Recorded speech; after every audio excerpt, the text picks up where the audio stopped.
Marcus Chen stepped off the transport ship and immediately felt the weight of 100 alien eyes watching him. The Galactic Combat Academy stretched before him like a metal mountain, its towers reaching toward the purple sky of Kepler Station. He adjusted his simple Earth military uniform and walked toward the main entrance, his boots making soft clicks on the polished stone. The other new cadets moved around him like flowing water around a small rock. They were giants, every single one of them. The Karathi cadets stood nearly 8 feet tall, their bodies covered in thick black armor that grew naturally from their skin. Their faces looked like carved stone, with 4 eyes that glowed red in the dim light. When they walked, the ground shook slightly under their massive feet. The Veltar moved like liquid lightning, their silver bodies twisting and bending in ways that hurt Marcus's eyes to watch. They had long arms that ended in razor-sharp claws, and they never seemed to stop moving, always shifting from one foot to another as if standing still would kill them. Their heads were smooth and round, with large black eyes that tracked everything around them. Then there were the Drakmori, who looked like walking mountains of gray stone. Their skin was actually made of a rock-like substance that could stop most weapons. They moved slowly but with such power that the air seemed to vibrate around them. When one of them spoke, it sounded like rocks grinding together. Marcus was 5 feet and 9 inches tall. He weighed 170 pounds. His skin was soft and easily cut. He had no natural armor, no claws, no stone skin. He was, by every measure that mattered in this place, completely ordinary. "Look at what Earth sent us," said a voice like breaking glass. Marcus turned to see a Veltar cadet standing nearby, its head tilted to one side as it studied him. "Is this some kind of joke?" A Karathi cadet stomped over, each step making the ground tremble. Perhaps the humans sent their young by mistake. "This one looks like it would break if I breathed on it too hard." "I am 18 years old," Marcus said quietly, "the same age as most cadets here." The Karathi's 4 red eyes focused on him. 18? You look like a child. On my world, our children could defeat you in combat before they learned to walk properly. More cadets gathered around, drawn by the conversation like sharks to blood. Marcus counted at least 20 different species, each one looking like it could tear him apart without trying. Some had multiple arms. Others had scales that looked harder than steel. A few had teeth like knives or eyes that glowed with their own light. "What weapons do your people use?" asked a cadet that looked like a giant insect. Its voice buzzed like 1,000 flies. "Surely you must have some advantage, or Earth would not have sent you here." Marcus thought about the simple projectile weapons his people carried, the basic armor they wore, the plain vehicles they built. Compared to the energy weapons and power suits he had seen the other species using, human technology seemed like toys. "We use kinetic weapons mostly," he said. "Guns that fire metal bullets." The gathered cadets looked at each other and began to laugh. It was a sound like breaking metal and grinding stone and buzzing insects all mixed together. The Karathi cadet's laugh was the loudest, a deep rumbling that made Marcus's bones vibrate. "Metal bullets?" the Karathi said between laughs. "What is this, the Stone Age?" "My people stopped using such primitive weapons 1,000 years ago." A new voice cut through the laughter like a blade through cloth. "Enough!" The cadets immediately stopped laughing and stepped back. Marcus turned to see the source of the voice and felt his breath catch in his throat. Standing before them was the largest being he had ever seen. The creature stood nearly 10 feet tall and was built like a mountain of muscle and bone. Its skin was deep purple and covered in scars that looked like they had been earned in 100 battles. Its head was shaped like a wolf's but larger, with teeth that were each as long as Marcus's fingers. Its eyes were bright yellow and seemed to burn with their own fire. This was a Zelnathi, Marcus realized. He had studied the species during his trip to the academy. They were the greatest warriors in the known galaxy, a species that had conquered 47 worlds through pure physical combat. They were legends, stories told to frighten children and inspire soldiers. "I am Thrax," the creature said, its voice deep enough to make the ground shake. "I am the senior combat instructor at this academy. I am also the current champion of the yearly combat trials, a title I have held for 7 years running." Thrax's burning yellow eyes focused on Marcus like targeting lasers. "You are the human." It was not a question. Marcus nodded anyway. "I have read about your species," Thrax continued. "Your people have no natural weapons, no armor, no enhanced strength or speed. You are soft and weak and slow." The instructor paused, tilting his massive head. "Tell me, human, why should I not send you home right now?" Why should I waste time training something that will die in the first real battle it sees? The other cadets had formed a circle around them now, all watching to see what the weak human would say. Marcus felt their eyes on him like physical weight. He thought about his planet, about the wars his people had fought, about the enemies they had faced and defeated. He thought about the long history of human conflict, about the battles that had lasted years and the soldiers who had kept fighting even when everything seemed hopeless. Because, Marcus said, his voice steady despite the fear crawling up his spine, being weak does not mean being defeated. My people have been underestimated before. Thrax's eyes narrowed. Interesting words from such a fragile creature. Very well, human. You will train with the others. But know this, I will be watching you. When you break, when you cry and beg to go home, I will be there to see it. And on that day I will send you back to your little planet with the knowledge that humans have no place among warriors. The great instructor turned and walked away, his massive feet leaving deep prints in the stone floor. The other cadets began to disperse as well, but not before giving Marcus looks that ranged from pity to amusement to outright contempt. Marcus stood alone in the courtyard as the alien sun began to set. The academy around him buzzed with activity as hundreds of cadets went about their evening routines. He could hear the sounds of combat training from the practice halls, the clash of weapons and the shouts of instructors pushing their students harder. He pulled out a small device and activated it, bringing up a hologram of Earth. His homeworld hung in the air before him, blue and white and beautiful. It looked so small and fragile compared to the massive war worlds he had seen during his journey here. I will not disappoint you, he whispered to the image. Karathi cadet walked past and heard him talking to himself. Already talking to imaginary friends? The alien called out. The human breaks faster than I expected. Marcus turned off the device and slipped it back into his pocket. He had known this would not be easy. Earth's military leaders had warned him that he would face contempt and dismissal from the other species. They had also told him something else, something he had not shared with any of the aliens he had met. Humans had not reached the stars through strength or speed or natural weapons. They had done it through something else entirely, something that these warrior species did not understand yet. Marcus smiled slightly as he walked toward the dormitory building. They would learn. The dormitory was a massive structure that could house thousands of cadets. Marcus found his assigned room on the 17th floor and opened the door to find a space barely large enough for a bed and a small desk. The walls were made of the same gray metal as the rest of the academy, and the single window looked out over the training grounds. He unpacked his few belongings and sat down on the hard bed. Tomorrow would begin the real training, and he knew it would be unlike anything he had experienced on Earth. The other cadets were faster, stronger, and better armed than anything his homeworld had ever produced. But Marcus had something they did not. Something that had carried his species from the caves to the stars. Something that had won wars against impossible odds and turned defeats into victories. He had the patience to endure, and the stubborn refusal to give up no matter how badly he was beaten. Outside his window, the alien stars burned cold and distant in the purple sky. Marcus lay down and closed his eyes, preparing himself for what was to come. He would be tested in ways he could not imagine. He would be pushed beyond his limits and forced to face his own weakness every single day. And when it was over, when the academy had done its worst to him, he would still be standing because that was what humans did. They endured. The alarm screeched through the dormitory at what felt like the middle of the night. Marcus rolled out of bed and checked his timepiece. 4 a.m, station time. Around him, he could hear the other cadets moving with practiced efficiency, their various species each making their own unique sounds as they prepared for the day. The Karathi stomped heavily across the floor, their armored feet clanking against the metal. The Veltar moved with almost no sound at all, like ghosts flowing through the halls. The Drakmori took their time, their stone-like bodies not needing to rush for anything. Marcus pulled on his training clothes and joined the stream of cadets heading toward the main training hall. As they walked, he noticed how the other species naturally formed groups. The Karathi stayed with their own kind, as did the Veltar and the Drakmori. A few other species he had not yet learned to identify also kept to themselves. He walked alone. The training hall was enormous, with a ceiling that disappeared into darkness above them. The floor was covered in different sections, combat rings, obstacle courses, weapon ranges, and areas filled with equipment Marcus did not recognize.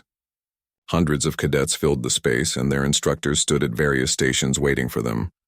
Thrax stood in the center of it all, his massive form impossible to miss. When he spoke, his voice carried easily across the entire hall. "Today begins your real education," the Zelnathi instructor announced. "You will be tested in combat, endurance, tactics, and survival.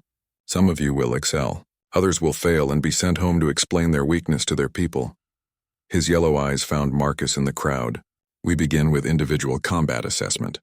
You will face opponents chosen by your instructors. Defeat them and you advance. Fail, and you repeat the test until you succeed or break." The cadets were divided into groups and sent to different areas of the hall. Marcus found himself assigned to Combat Ring 7, along with 19 other cadets from various species. Their instructor was a scarred veteran from a species Marcus did not recognize, something that looked like a cross between a lizard and a machine. "I am Instructor Vex," the creature said, its voice like grinding gears. "In this ring you will learn that strength without skill is useless and skill without strength is meaningless. We begin immediately." The first match was between two Karathi cadets. Marcus watched as they circled each other, their massive forms moving with surprising grace. When they clashed, the sound was like two mountains colliding. The fight lasted less than 30 seconds before one of them was thrown from the ring, his natural armor cracked and bleeding. Next came a Veltar against something that looked like a giant spider. The Veltar's speed was incredible. Marcus could barely follow its movements as it dodged and struck with its razor claws. But the spider creature was patient, waiting for the right moment before striking with venomous fangs. The Veltar fell unconscious in seconds. Fight after fight, Marcus watched the alien cadets demonstrate abilities that seemed impossible. Some moved faster than his eyes could track. Others shrugged off blows that would have killed a human instantly. A few displayed energy weapons that could melt through metal. "Human," Instructor Vex called out. "You fight next." Marcus stepped into the ring and looked across at his opponent.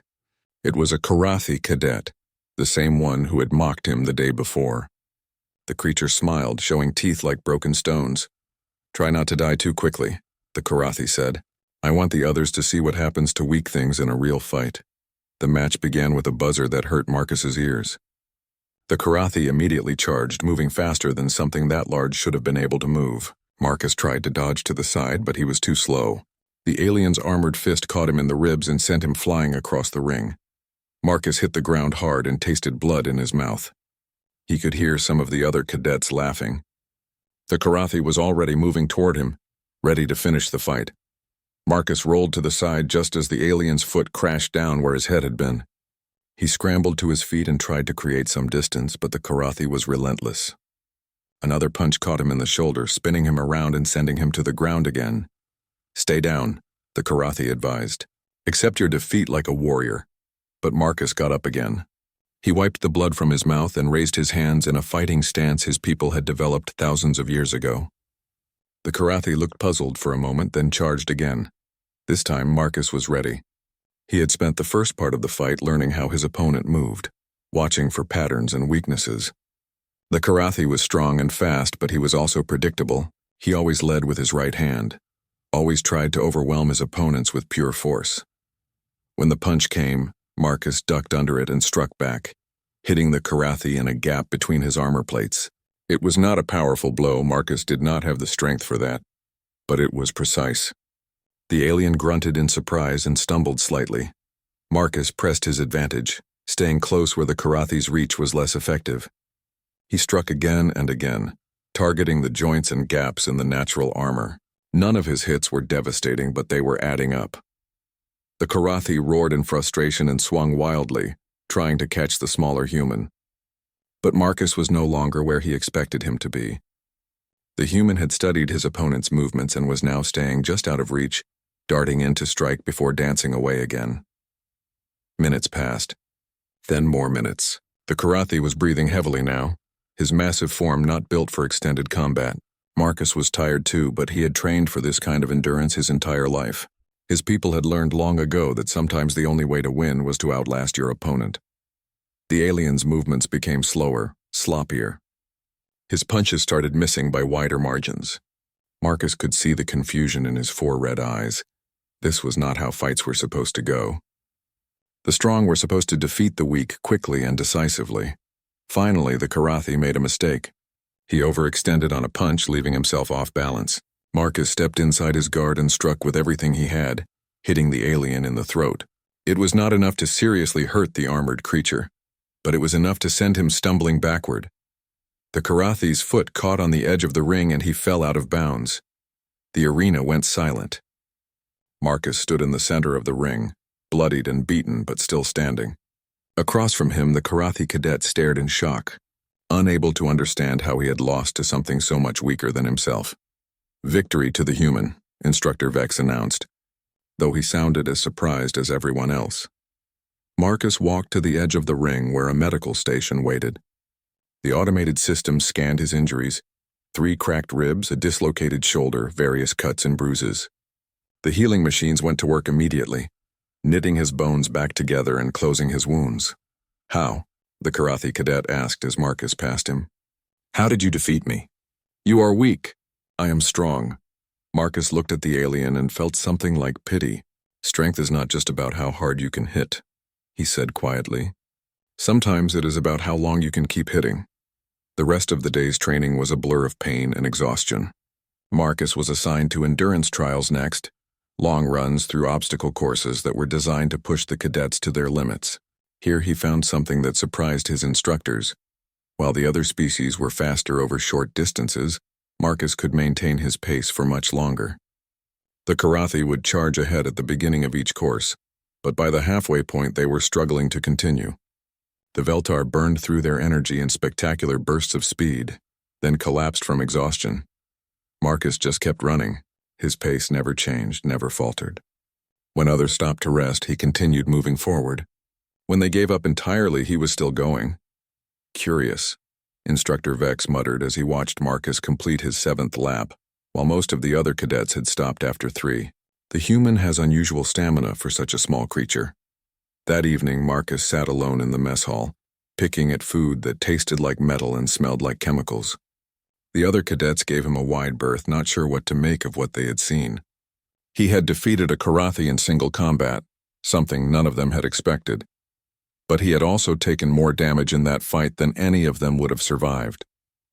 His medical records from the day showed injuries that should have left him unconscious or dead. Yet he had kept fighting until the end. Thrax appeared at his table without warning, his massive form blocking out the overhead lights. "Human." Marcus looked up at the towering instructor. "Sir." "You fought well today," Thrax said, though he sounded like the words tasted bad in his mouth. "But do not let one victory make you overconfident. Tomorrow's trials will be harder." "I understand, sir." Thrax studied him for a long moment.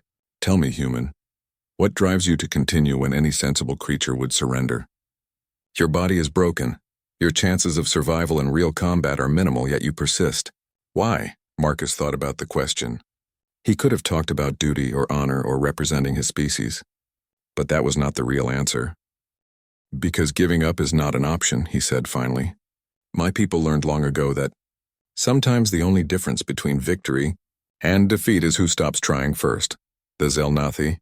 Instructor's eyes narrowed slightly. The transport ship dropped out of hyperspace above, a moon that looked like a scar against the stars. The surface was covered in jagged mountains and deep valleys, with storms that could tear apart unprotected beings and temperatures that swung from burning hot to freezing cold every few hours. "Welcome to Hell's Kitchen," announced the pilot, a grizzled veteran from a species that looked like walking crystals. "Also known as Survival Training Ground Sigma-7. You have 2 weeks to survive here while being hunted by automated combat drones. The exercise ends when you are either rescued or confirmed dead." Marcus looked out the viewport at the hostile landscape below. Twisted metal structures jutted from the ground like broken bones, the remains of previous training exercises and actual battles fought on this moon decades ago. The atmosphere was breathable but thin, and the gravity was about half what he was used to on Earth. "Your equipment," continued the pilot, "consists of basic survival gear, 1 day's worth of food and water, and a single emergency beacon. The beacon will bring rescue, but using it means automatic failure and expulsion from the academy." Around him, the other cadets checked their gear with varying degrees of confidence. The Karathi cadets looked almost relaxed. Their natural armor would protect them from most environmental hazards. The Veltar seemed excited, their silver forms already vibrating with anticipation of the hunt to come. The Drakmori barely reacted at all. Their stone-like skin could probably withstand anything the moon could throw at them. Marcus checked his own pack. Inside was a thin emergency shelter, water purification tablets, a basic medical kit, and some tasteless nutrition bars. His people had given him additional training for this kind of scenario, but he knew that compared to the natural advantages of the other species, his chances looked slim. The drones are programmed to hunt in patterns similar to real military operations, the pilot explained. They use sensors, heat tracking, and behavioral prediction algorithms. They are armed with non-lethal but extremely painful neural disruptors. Getting hit by one will put you down for several hours and mark you as a failure. The ship began its descent toward the surface. Through the viewports, Marcus could see other transport ships dropping cadets at different locations across the moon. Each cadet would be on their own, forced to survive in one of the most hostile environments in known space. One more thing, the pilot added with what might have been amusement. The drones learn. They adapt to your tactics and become more effective over time. What works on day 1 might get you killed on day 10. The ship touched down in a valley between two knife-edged ridges. The cargo bay opened and Marcus felt the thin air burn his lungs as he breathed in. The temperature was just above freezing, but he could feel the cold trying to seep through his clothing. "Good luck, human," called out one of the Karathi cadets as Marcus grabbed his pack. "Try to last at least a few days before you use that beacon." Marcus did not reply. He shouldered his pack and walked down the ramp onto the surface of the moon. The ground was hard-packed dirt mixed with chunks of metal and glass. The sky above was a sickly yellow color, with 2 small suns that gave off barely enough light to see by. Behind him, he heard the transport ship lifting off to drop other cadets in their assigned areas. Soon the sound faded to nothing, leaving him alone in the alien wilderness. The first thing Marcus did was find shelter. He located a shallow cave in one of the rocky outcroppings and checked it carefully for dangers. The walls were solid rock and there was only one entrance, good for defense, but also a potential trap if he was cornered. He set up his emergency shelter inside the cave, creating a double layer of protection from the elements. Then he began to explore the area around his temporary base, mapping out escape routes and looking for resources. The moon was not completely lifeless. He found patches of something that might have been vegetation growing in the protected valleys, and several small streams of water that ran between the rocks. Most importantly, he found the wreckage of old training equipment, pieces of metal that could be shaped into tools, fragments of electronic systems that might still function. As the first day turned into night, the temperature dropped rapidly. Marcus huddled in his shelter and listened to the wind howling through the mountains. Somewhere out there, the combat drones were beginning their hunt. He made it through the first night without incident. On the second day, he saw his first drone. It was about the size of a person floating silently through the air on anti-gravity generators. Its surface was covered in sensors and scanning equipment, and Marcus could see the neural disruptor mounted underneath its main body. The machine moved in a search pattern, scanning back and forth across the valley floor. Marcus pressed himself against the rocks and waited for it to pass. He had learned patience hunting small game in the forests of Earth, and that same patience served him now. The drone completed its search pattern and moved on to the next valley. For the first week, Marcus played a game of hide-and-seek with the hunting machines. He learned their patrol routes and timing, mapping out when it was safe to move and when he needed to stay hidden. He began to notice patterns in their behavior. They searched more thoroughly during certain hours. They seemed to favor certain types of terrain. They had blind spots in their sensor coverage. Other cadets were not so careful.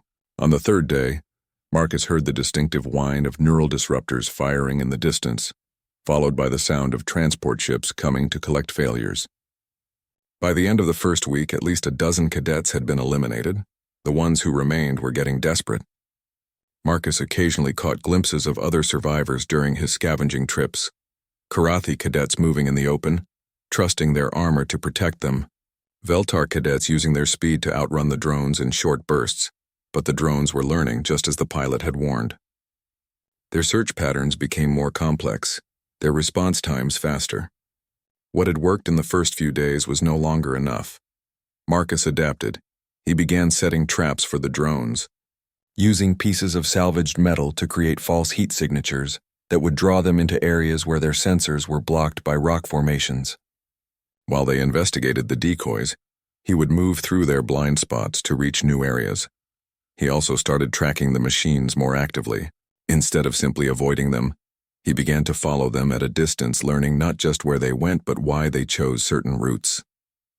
He discovered that the drones were programmed to think like military tacticians, which meant they could be predicted if you understood military thinking. On the 10th day, Marcus stopped running from the drones entirely. He had found something in the wreckage of an old combat robot, a small electronic device that was still functional. With some careful modification using tools he had made from scrap metal, he managed to turn it into a simple signal jammer. The device had a very limited range and would only work for a few minutes before burning out. But that was enough for what Marcus had planned.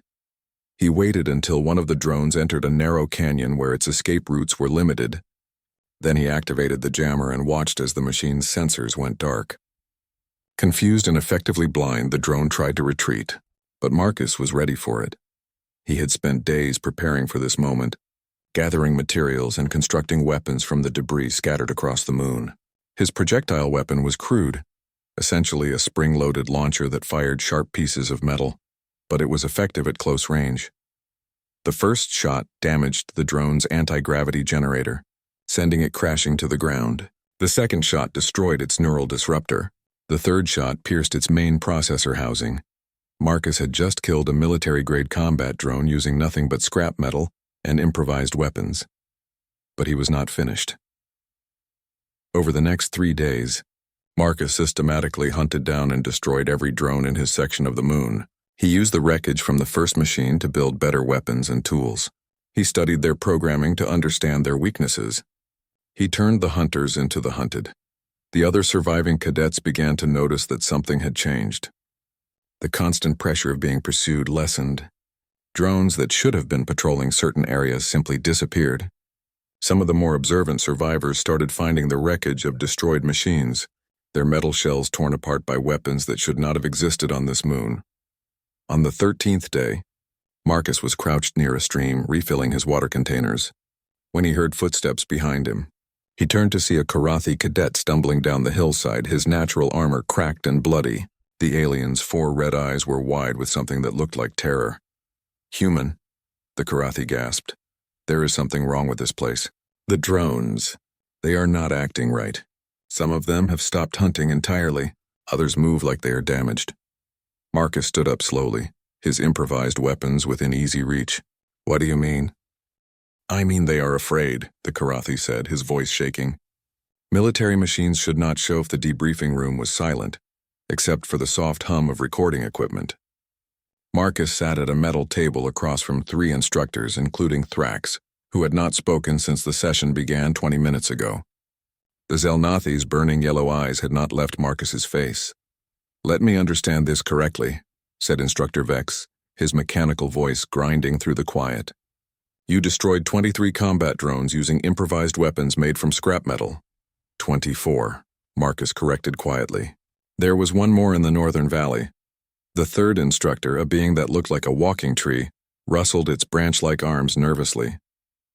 "These were not training drones, Cadet Chen. These were full military-grade hunter-killers, each one capable of defeating a squad of normal soldiers." "Yes, sir." "And you hunted them." Thrax spoke for the first time since the debriefing began. His voice was quieter than usual, thoughtful. "You did not simply survive their attacks. You actively pursued and destroyed them."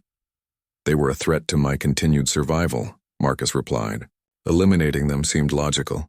Thrax leaned forward, his massive form making the reinforced chair creak. "Show me your hands."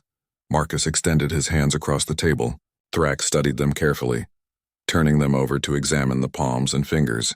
The human's hands were covered in small scars from working with sharp metal, calloused from weeks of constant tool use. "Tool users," Thrax muttered almost to himself. "Weapon makers, sir?" The Zelnathi instructor released Marcus's hands and sat back. "Tell me about your species' history, human. Not the sanitized version they teach in your schools. Tell me about your wars." Marcus thought for a moment before answering. "We have been fighting wars for as long as we have kept records. At first with stones and sticks, then with metal blades and projectile weapons. We have fought over territory, resources, beliefs, and sometimes just because we could not agree to stop fighting. "How long do your wars typically last?" asked the tree-like instructor. "It depends," Marcus said. "Some have lasted only days. Others have gone on for decades. The longest recorded war between human nations lasted for 116 years. The instructors exchanged glances. Most galactic species fought swift, decisive conflicts that were over in weeks or months at most. The idea of a war lasting over a century was almost incomprehensible. "During these long wars," Thrax asked carefully, "what happens to your soldiers? Surely they must eventually break under such prolonged stress." "Some do," Marcus admitted, "but others adapt. They learn to live with the fighting, to find ways to continue when everything seems hopeless. My people have a saying, the only way to lose a war is to stop fighting." Thrax was quiet for a long moment, his yellow eyes studying Marcus with an intensity that made the other instructors uncomfortable. Finally, he stood up from his chair. "Instructors Vex and Mortalon, you are dismissed. I wish to speak with the human alone." The other two instructors left quickly, clearly eager to escape whatever was happening in the room. When the door closed behind them, Thrax walked to the wall and activated a privacy screen that would prevent any recording or monitoring. "What do you know of my species, human?" Thrax asked, turning back to face Marcus. "The Zelnathi are the greatest warriors in known space," Marcus replied. "Your people have conquered 47 worlds through military might. You are legendary fighters, respected and feared throughout the galaxy. And how do you think we became such great warriors?" Thrax moved closer, his massive form looming over the seated human. Marcus considered the question. "Superior strength and speed? Natural weapons? Better technology?" Thrax shook his massive head. "Many species have those advantages. The Karathi are stronger than we are. The Veltar are faster. The Drakmori are nearly indestructible. Yet none of them have conquered even a single world beyond their home system." The Zelnathi instructor began to pace back and forth across the small room, his movements surprisingly graceful for something so large. "We became great warriors because we understand something that the others do not. We understand what it means to be an apex predator." Marcus felt something cold settle in his stomach. "Sir? On our home world of Zelnath," Thrax continued, "we were not the strongest creatures. We were not the fastest or the most armored, but we were the most dangerous because we understood that survival is not about individual strength. It is about the willingness to do whatever is necessary to eliminate threats." Thrax stopped pacing and fixed his burning gaze on Marcus. "We hunted in packs. We used tools. We planned our attacks and never stopped pursuing our prey. We drove entire species to extinction not because we were stronger, but because we were more determined." "I understand, sir." "Do you?" Thrax's voice dropped to almost a whisper. "Do you really understand what I am telling you?" The Zelnathi moved to a wall panel and activated it, bringing up a holographic display. Images began to appear in the air between them. Pictures of Earth from space, human cities, human soldiers in combat. "I have been studying your species since you arrived," Thrax said. "What I found disturbed me." The images changed, showing ancient human battlefields. Warriors with bronze weapons fighting in tight formations, knights in armor charging across muddy fields, soldiers with rifles advancing through trenches filled with poison gas. "Your people have been at war with themselves for 6,000 years," Thrax continued. "You have developed weapons specifically designed to kill other humans. You have refined the art of warfare to a level that exceeds most galactic civilizations." More images appeared. Nuclear explosions, destroyed cities, mass graves. "You have created weapons capable of destroying all life on your planet, and you have come close to using them. Multiple times." The hologram shifted again, showing human expansion into space. Ships leaving Earth, colonies being established on distant worlds, first contact with alien species, and when you finally reached the stars, when you encountered other species who were physically superior to you in every way, what did you do? Marcus felt his mouth go dry. "We adapted." "You adapted," Thrax agreed. "Just like you adapted on Hell's Kitchen. You studied your enemies, learned their weaknesses, and found ways to defeat them despite your physical limitations." The images disappeared, leaving them alone in the dim room. Thrax walked back to the table and sat down across from Marcus, his massive frame making the furniture groan. "There is something you need to understand about the Zelnathi," he said quietly. "We have a concept in our culture called kin killer. It is a title of respect. given only to species that have proven themselves to be true apex predators. I do not understand. Sir, a kin killer is a species that hunted its way to the top of the food chain, not through size or strength, but through intelligence, persistence, and the absolute refusal to accept defeat. A species that eliminated its competitors not because it was better suited to survival, but because it was more determined to survive. Thrax leaned forward, his yellow eyes boring into Marcus's. In the entire known galaxy, only 3 species have earned the title of kin killer.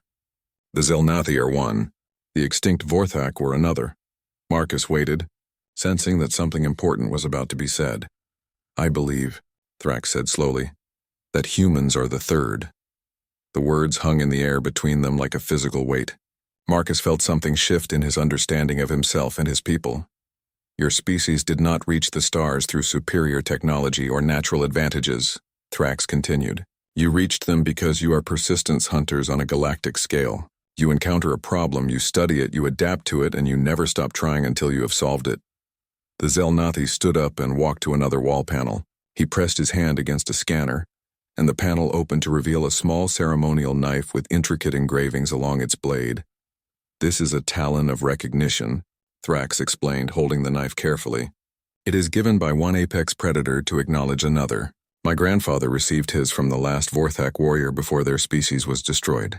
My father received his from the Alpha Prime of the Zelnathi War Council. I received mine when I took my first command. Thrax walked back to the table and placed the knife in front of Marcus. I give this to you, Marcus Chen of Earth, as recognition that your species has earned the right to be called kin killer. You are not weak prey animals pretending to be warriors. You are apex predators who have learned to hunt among the stars. Marcus stared at the knife, its metal surface reflecting the room's lights like captured fire. He understood that he was being offered something that few beings in the galaxy had ever received, recognition from one of the most feared warrior species in existence. Sir, he said quietly, I am just one human. I cannot speak for my entire species. Thrax's expression might have been a smile, though it was hard to tell with his wolf-like features. You do not need to speak for them, he said. You have already shown what they are capable of. One human, alone on a hostile moon, hunted and killed 24 military drones using nothing but scrap metal and determination. The instructor paused, his eyes never leaving Marcus's face. If one human can do that, what do you think an army of humans seer? But these ones do. They move in groups, no. Word spread through the Galactic Combat Academy like fire through dry grass. Within hours of Marcus's private meeting with Thrax, every instructor and cadet knew that something had fundamentally changed. The human was no longer classified as a minor threat or comic relief. He had been reclassified as Category Alpha, the same threat level reserved for Zelnathi. War leaders and other apex predators, the change in behavior was immediate, and dramatic instructors who had previously ignored, Marcus now watched his every movement with careful attention. Cadets who had mocked him for his physical weakness now gave him a wide berth in the corridors. Training exercises were modified to account for the possibility that the human might use unconventional tactics. But Marcus himself seemed unchanged. He continued to train with the same quiet determination he had shown since arriving at the academy. He still lost most direct physical confrontations. He still required medical attention after particularly brutal sparring sessions. He still appeared to be, by every obvious measure, the weakest cadet in his class. The difference was that now everyone was wondering what they were missing. I have reviewed the human's file, Instructor Vex told a gathering of senior staff. His people have been engaged in continuous warfare for their entire recorded history. They have weapons specifically designed to kill other humans. They have tactical doctrines that assume conflicts lasting years or decades. The instructors absorbed this information with growing unease. Most galactic species fought wars that lasted weeks or months at most. The idea of sustained conflict over such long periods was almost alien to them. Furthermore, Vex continued, they appear to have a concept called total war. Conflicts where entire civilizations are mobilized for the specific purpose of destroying their enemies. They have nearly driven themselves to extinction multiple times, yet they continue to survive and adapt. A Karathi instructor shifted uncomfortably in his reinforced chair. But they are still physically weak. Surely that must count for something. Physical weakness, said a new voice from the doorway, can be a powerful motivator for developing other strengths. Everyone turned to see Thrax entering the room. The senior combat instructor moved to the front of the gathering and activated the main display screen. "I want to show you something," he said. The screen filled with video footage from the Hell's Kitchen survival exercise. It showed Marcus during his first few days on the moon, hiding from drones, carefully avoiding confrontation, appearing to be exactly what everyone expected, a weak creature trying desperately to survive. "This is what we saw," Thrax explained. "A frightened prey animal running from superior predators." The video continued, showing Marcus's gradual adaptation, building tools from scrap, learning patrol patterns, setting up simple traps and decoys. "This is what we should have seen," Thrax said. A persistence hunter studying his prey. The footage shifted to show Marcus's first successful drone kill. The improvised projectile weapon, the precise targeting of weak points, the methodical dismantling of advanced military hardware using primitive tools. "And this," Thrax continued, "is what we failed to recognize until it was too late. An apex predator eliminating threats to its survival." The room was completely silent as the video showed the systematic destruction of drone after drone, Marcus moving through the hostile landscape with increasing confidence. Combat machines designed to hunt the most dangerous beings in the galaxy, reduced to cowering in hidden corners of the moon. "The human did not simply survive Hell's Kitchen," Thrax explained.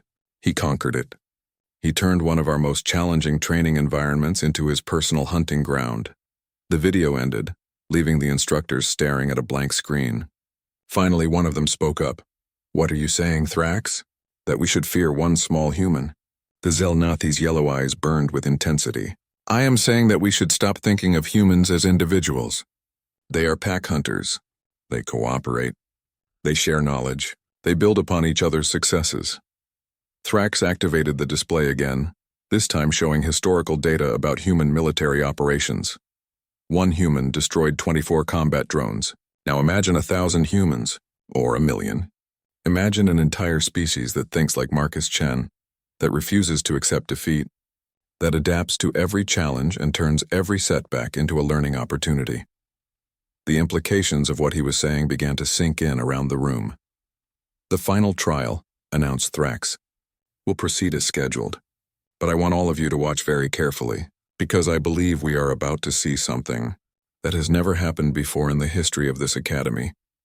The final trial was the Academy's ultimate test, AAD, massive battle simulation that pitted all remaining cadets against each other in complex scenarios designed to test every aspect of their training. It was part combat tournament, part tactical exercise, and a part endurance contest, often lasting for days before a winner emerged. The arena was a vast complex of interconnected chambers, each one presenting different challenges and environments. Some areas favored raw physical strength, others rewarded speed or agility. A few sections tested technical skills or strategic thinking. The goal was not simply to defeat every other cadet, but to demonstrate mastery of all the disciplines that made a complete warrior.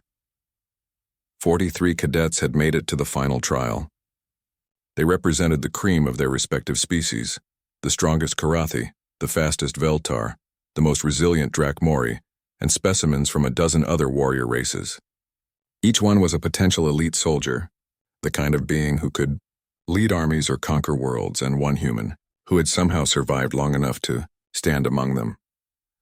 The trial began at dawn with all cadets released into different sections of the arena. The rules were simple. Use any means necessary to eliminate your opponents. The last cadet standing would be declared the victor and receive the highest honors the Academy could bestow. Marcus found himself in a section filled with broken machinery and twisted metal, an environment that reminded him of Hell's Kitchen. He immediately began scavenging for materials, his hands moving with practiced efficiency to identify useful components. Around the arena, the other cadets were already engaging in fierce combat. Karathi warriors clashed with thunderous impacts that shook the entire structure. Veltar fighters moved like silver lightning, their claws leaving sparks as they struck metal walls. Drakmori cadets advanced like walking fortresses, seemingly immune to everything thrown at them. Marcus avoided all of these confrontations. Instead, he focused on what humans did best. He adapted. The arena's design included a network of maintenance tunnels that connected different sections. Most of the alien cadets ignored these passages, considering them beneath the notice of true warriors. But Marcus saw them as opportunities. He moved through the tunnels like a ghost, emerging only to strike at isolated opponents before disappearing again. His targets were always carefully chosen, cadets who were already wounded from other fights, or those who had exhausted themselves in prolonged combat. Marcus did not try to overpower his opponents. Instead, he used the arena's own features against them. He triggered environmental hazards that trapped or disabled stronger enemies. He sabotaged equipment that they relied on. He turned their own advantages into weaknesses. Hours passed. The number of active cadets steadily decreased as the stronger fighters eliminated each other in spectacular battles. But somehow the weak human continued to survive, moving through the arena like a patient shadow. In the observation deck, the instructors watched with growing amazement as Marcus systematically dismantled opposition that should have been far beyond his ability to handle. "How is he doing this?" demanded a Veltar instructor. "He has not won a single direct confrontation, yet he continues to eliminate opponents." Thrax smiled, showing his predator's teeth. "Because he is not fighting their fight. He is fighting his own fight, using his own rules." On the main display, they watched as Marcus encountered a group of 3 Karathi cadets who had formed a temporary alliance. The massive aliens were working together to clear one of the larger chambers, their combined strength making them nearly unstoppable. Marcus observed them for several minutes, studying their tactics and coordination. Then he disappeared back into the maintenance tunnels. 20 minutes later, the chamber's environmental systems malfunctioned. The artificial gravity fluctuated wildly, sending the heavy Karathi spinning helplessly through the air. Emergency lighting failed, plunging the area into darkness that favored human eyes adapted for low-light conditions. Marcus struck while they were disoriented, using improvised weapons to target the joints in their natural armor. He did not stay to finish any individual fight. Instead, he inflicted damage and moved on, leaving his opponents wounded and confused. By the time the environmental systems came back online, all 3 Karathi were down, eliminated by injuries that had been precisely calculated to disable without causing permanent harm. "Surgical strikes," murmured Instructor Vex. "He is treating combat like a medical procedure, identifying critical points and applying exactly the right amount of force to achieve the desired result." The trial continued through the night and into the next day. One by one, the remaining cadets fell to exhaustion, injury, or tactical miscalculation.